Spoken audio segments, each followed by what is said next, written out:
The world is kind of a weird place right now. So a few of us got together and we decided it would be a good idea to test ourselves. We loaded up our kayaks and we took off up the wild coast of Costa Rica. We brought no cell phones and no food. Only our fishing gear, our wits, and a bag full of Spyderco's salt knives.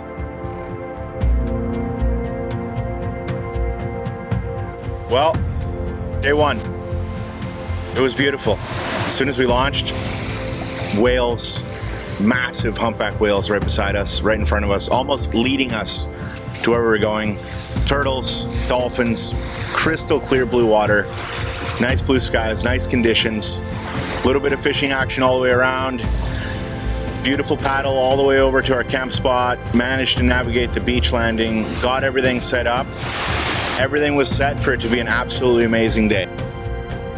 And then we didn't catch too much. So it became a little bit more difficult. Had to definitely use some of our resources and know-how, use the tools we had with us to really dig in and make sure that we got enough food, because we'd spent a lot of energy out there fishing all day, paddling around, fighting the wind, fighting the fish, hoping for that one last moment, that one thing that was gonna just click and make everything kick ass. But it didn't happen.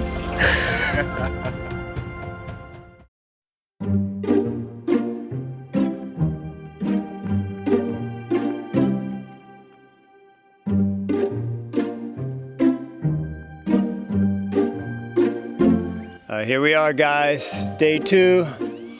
Day one was a tough one. You know, we ate bait. Went to bed hungry last night, woke up kind of hungry this morning, but we got high hopes. We know the fish are out there. We're gonna go get them. We're not gonna have a repeat. We're gonna be on them today.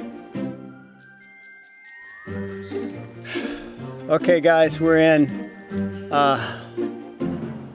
10 hours on the water today, and we got nothing. I'm kind of worried now because everybody's hungry, everybody's bummed out, everybody's depressed.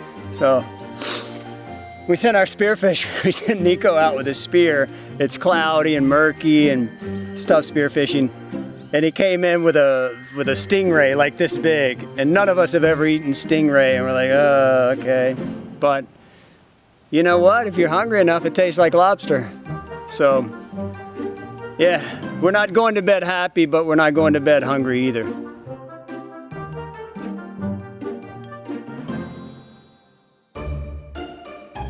So yeah, day three was looking like more of the same. We got up early, just like we've been doing every day, dropping jigs, catching jacks, catching black tuna. Yeah, that's what we've been eating all week. It's just terrible. But yeah, we kept at it, man, because we wanted a decent meal and just kept pounding it and pounding it. We couldn't catch what we wanted. But you know, when you're hungry, you keep working. And you know, there towards the end of the day, drop that jig and boom! And it wasn't a jack that time. So the fish we caught today was a whitefin corvina. We've been eating bloody skipjacks and dirty old jacks and starving to death for 3 days. And suddenly we got one of the most delicious fish that swims in the ocean.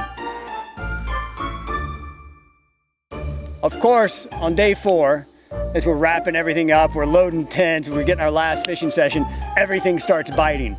And we're catching snapper and we're eating fresh sashimi, and after 3 days of nearly starving to death, you know, our cup runneth over. But that's cool, man. We had a great time on day four too, and we packed up what we couldn't eat and brought it home.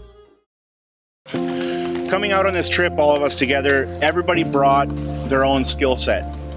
And we've all known each other for a while, we've all done our own thing, but this is the first time we all came out on a group mission with some pretty strict circumstances. I mean, no food, very little water, you know, just going for it. Getting out there, pushing yourself to the limit, having to really work as a team. You know, the first couple days, if it wasn't for Nico, we wouldn't have been eating much. I had to really dig deep and bust out some skills to really make advantage of what we got, make some soups, take advantage of the whole fish.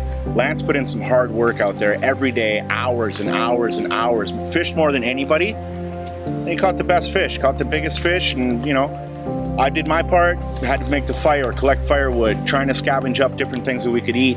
It was a big team effort, and in the end, we had some great conditions, some adverse conditions, but we all pulled through, and it was really nice to, you know, kind of just grow together like that.